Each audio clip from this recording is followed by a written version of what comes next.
Auto पे सब पूरे अपने राज्य में टीका उत्सव मना सकते हैं।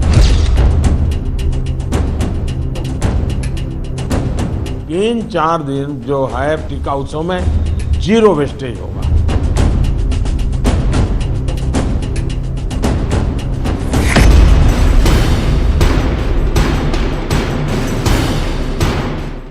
नमस्कार, स्वागत है आप सभी का। आपके साथ मैं हूं स्वप्निल। कोरोना संक्रमण ने पिछले सारे रिकॉर्ड तोड़ दिए हैं और इसने विकराल रूप अख्तियार कर लिया है। किसी को कुछ समझ नहीं आ रहा है कि कोरोना की यह लहर कब तक और कहां तक जाएगी। इसकी चपेट में अभी कितने और आएंगे। 24 घंटे में 1.25 लाख का जो वर्तमान आंकड़ा है वो कहां जाकर रुकेगा। कोरोना की यह लहर और विकराल ना हो, इसके लिए केंद्र सरकार ने टीकाकरण अभियान में तेजी लाने के लिए जिस टीका उत्सव की बात की थी उसका पालन भी किया जा रहा है। आज हम अपने इस खास शो में उसी टीका उत्सव की बात करेंगे। तो चलिए शुरू करते हैं आज का यह खास शो, जिंदगी का टीका उत्सव। क्या हम 11 अप्रैल से 14 अप्रैल पूरे अपने राज्य में टीका उत्सव मना सकते हैं? इन 4 दिन जो है टीका उत्सव में 0 वेस्टेज होगा।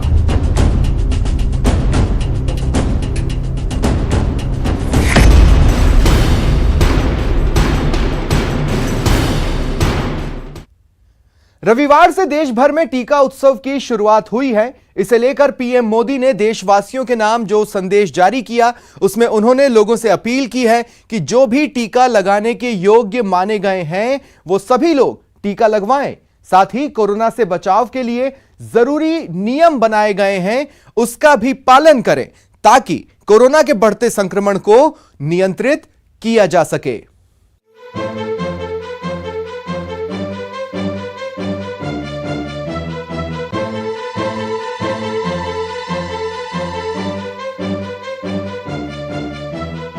मेरी नौजवानों से विशेष अपील है, 45 साल के ऊपर के जो लोग हैं उनको वैक्सीन लगाने के लिए मदद करिए।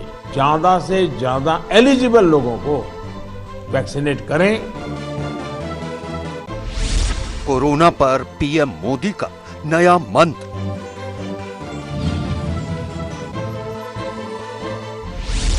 पीएम मोदी का त्रिशक्ति सूत्र।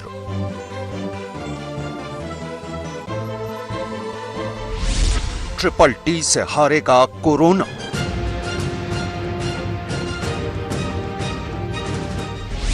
टीका उत्सव का आगाज।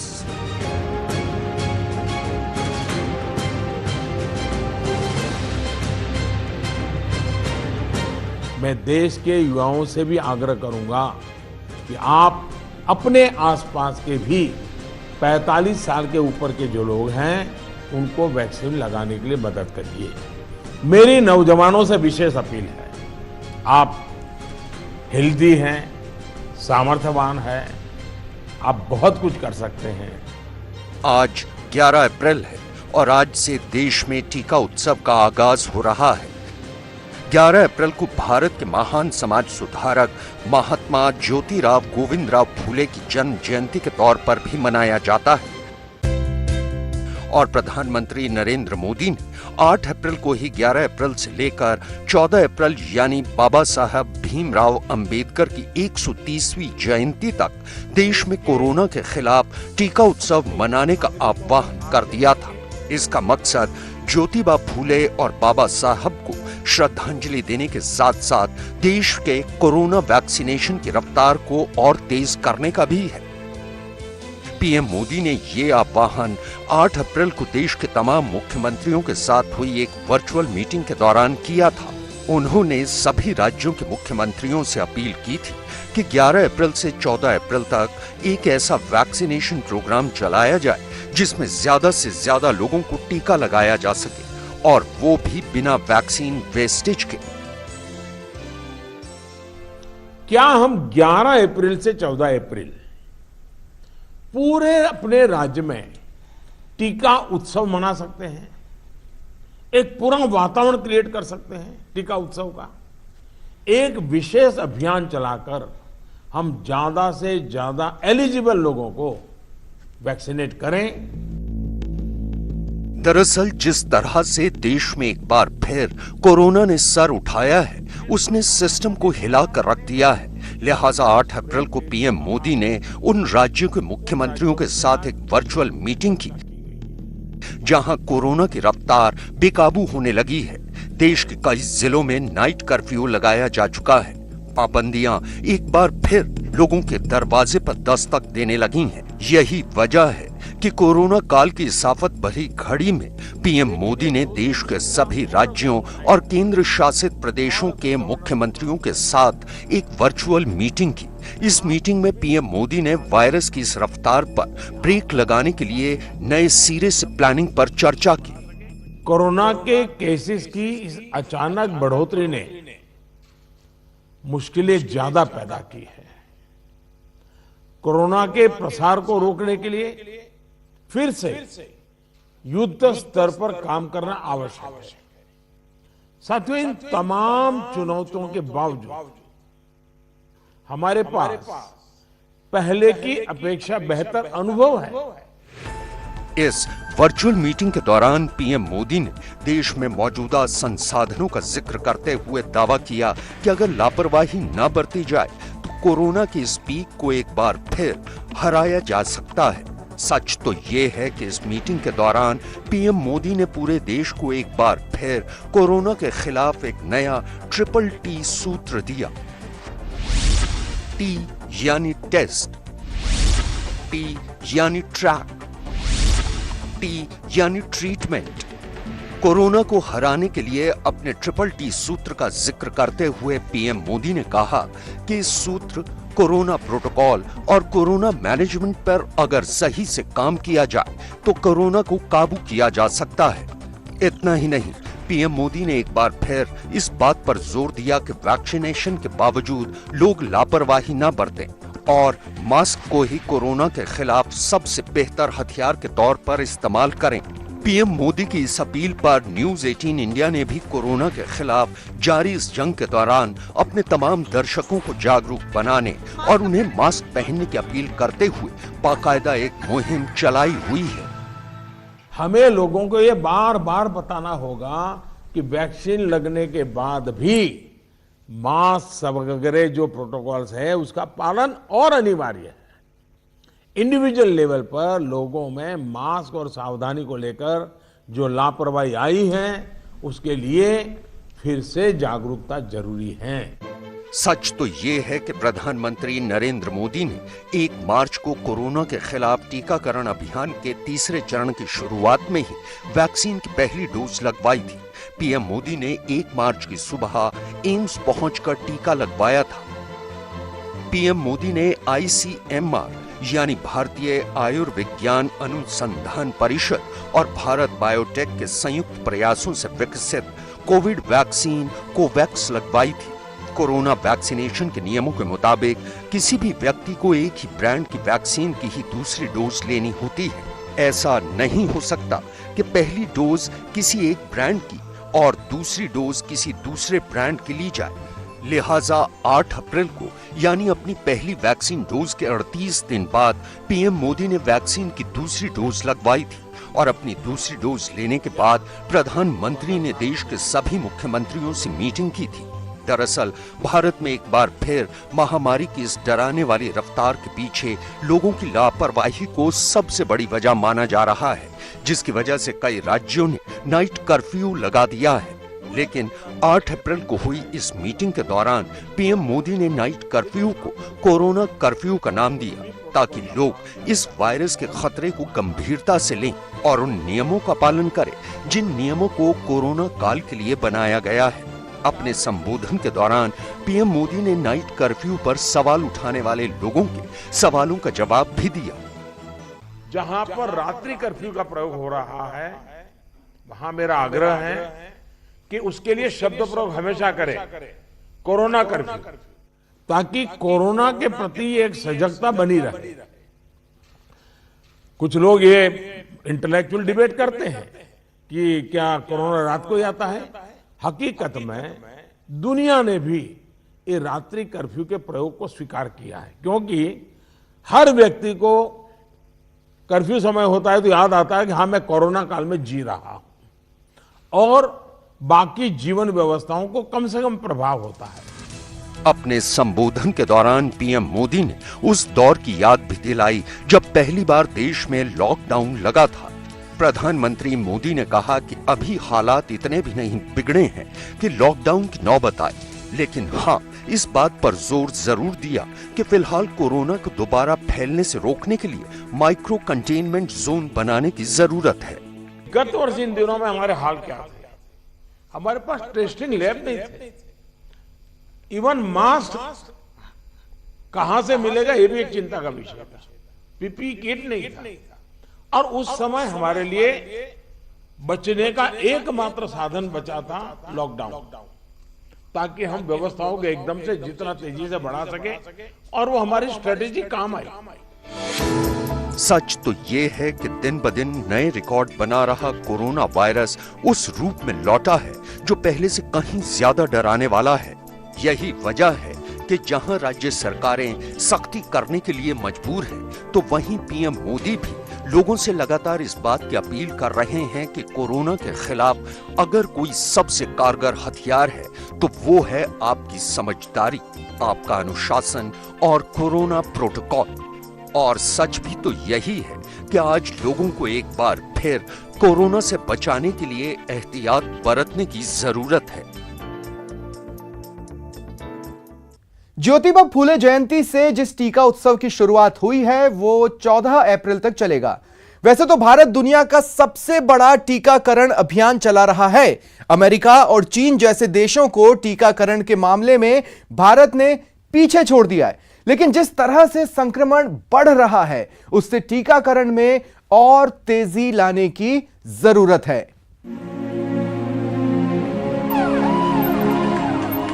मैं इस कोरोना के कालखंड में भी एक दिन भी आपसे दूर नहीं था। मैं आपको बताता हूं कोरोना के केस कैसे बढ़ रहे हैं, अस्पताल की क्या व्यवस्था है, सामाजिक संस्थाएं किस प्रकार से काम कर रही हैं, कोई गरीब भूखा तो नहीं रहता है। हर बात में मैं सीधा जुड़ा रहता था साथी।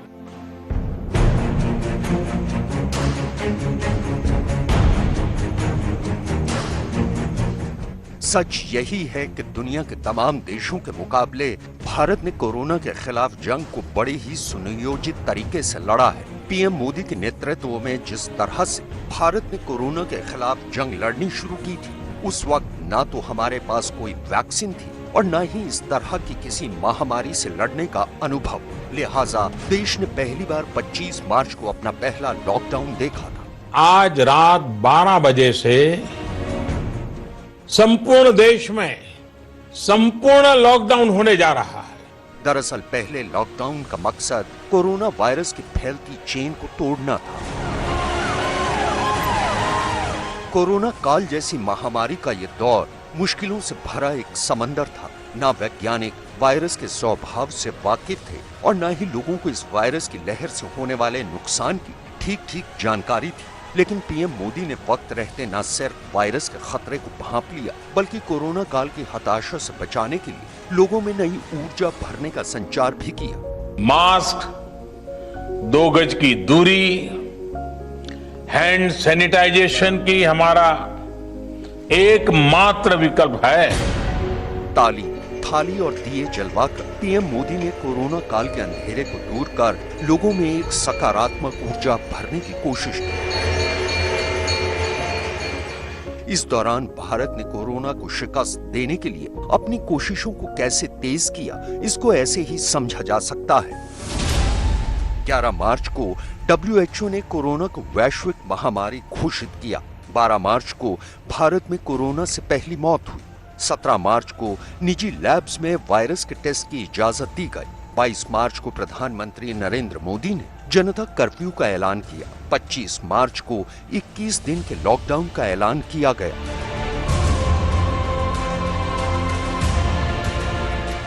महामारी कोरोना से प्रभावी मुकाबले के लिए एकमात्र विकल्प है सोशल डिस्टेंसिंग। आज भारत उन चुनिंदा देशों की कतार में शामिल हो चुका है जो एक नहीं बल्कि 2 कोरोना वैक्सीन विकसित कर चुके हैं और इस वक्त पूरे देश में दुनिया का सबसे बड़ा वैक्सीनेशन प्रोग्राम चल रहा है।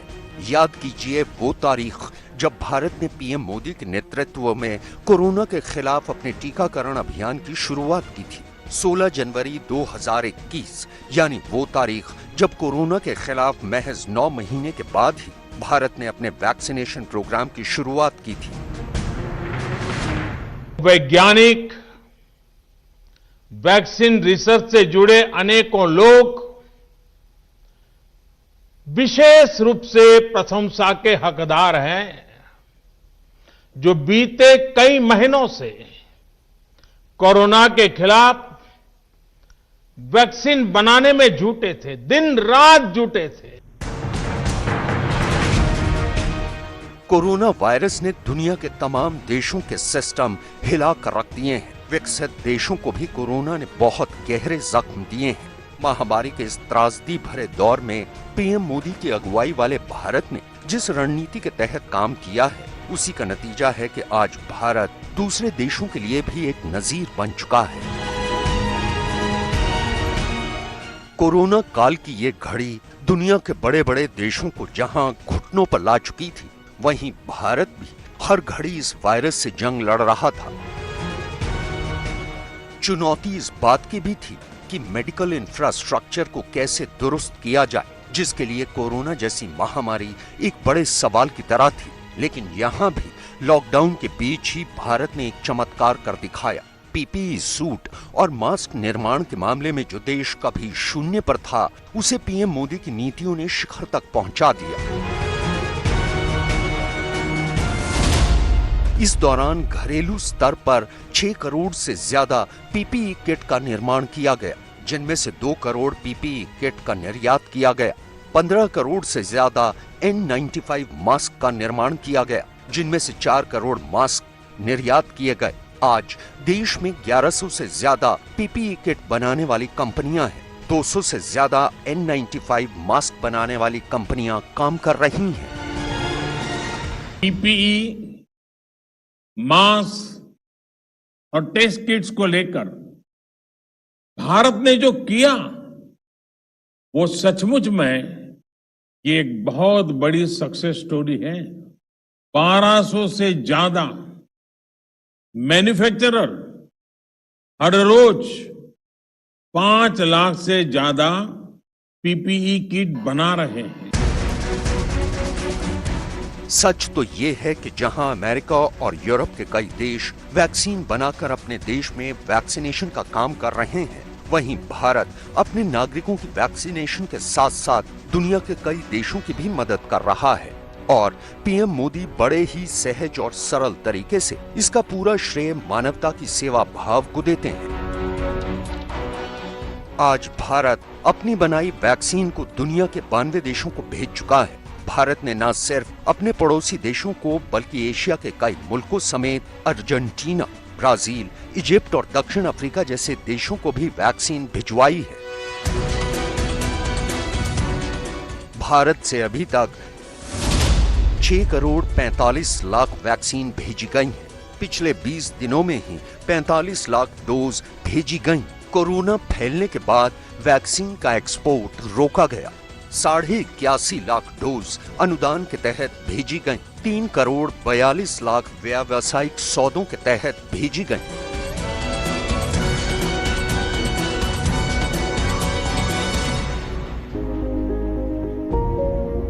सच तो ये है कि कोरोना काल में चुनौतियां बड़ी हैं, लेकिन पीएम मोदी के प्रयासों ने हर मुश्किल को पार किया है। कोरोना काल की ये घड़ी भी कुछ ऐसी ही है जिसमें बेहिसाब मुश्किलें हैं और दूर दूर तक वायरस से बचने का कोई रास्ता नजर नहीं आ रहा था। लेकिन भारत ने कोरोना संजीवनी खोजने के लिए जिस शिद्दत के साथ काम किया, वो अपने आप में काबिले तारीफ है। और ये उसी कोशिश का नतीजा है कि आज देश में दुनिया का सबसे बड़ा वैक्सीनेशन प्रोग्राम चल रहा है।